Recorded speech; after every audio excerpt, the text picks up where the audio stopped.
Dignified silence. Dignified silence. And high level of tolerance. And high level of tolerance, Mr. Chairman. Okay, let's take Junet, Owen, Emase, and Mukami.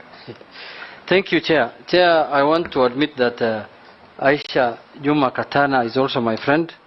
We have done politics together, but today we are on another suitability and other things, as you've said.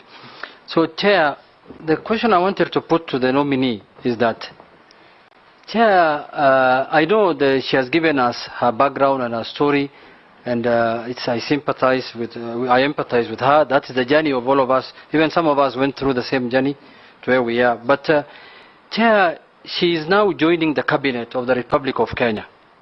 She's not going to that other offices that we talked about. She talked about.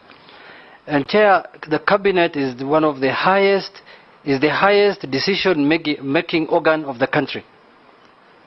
For that reason, it has to have the right men and women who can deal with things effectively and properly as required by the law. Chair, if you look at the documents presented by Honorable Aisha to this committee, one of the documents that was required is a certificate of good conduct. Certificate of good conduct. Good conduct.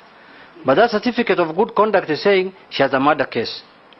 I agree with her, some of these cases might be politically instigated.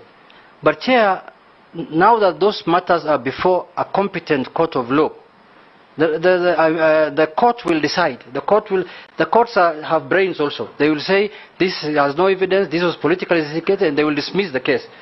Don't you think, through the Chair, Madam Nominee, that it is good for this country, for the image of this country at the level of the cabinet, for you to stay aside until those cases are determined by the courts, so that after that, when you are clean now, because even the people who have the cases against you, like Ngumbao Jola, what do you think they are feeling today when you are seated here, we are vetting you for a cabinet position, and they have no recourse for the death of their father? And look at the Constitution, Article 73.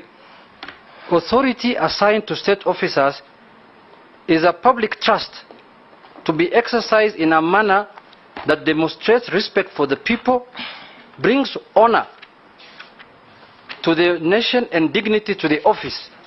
That is the office of the Cabinet Secretary. And lastly, promotes public confidence in the integrity of the office.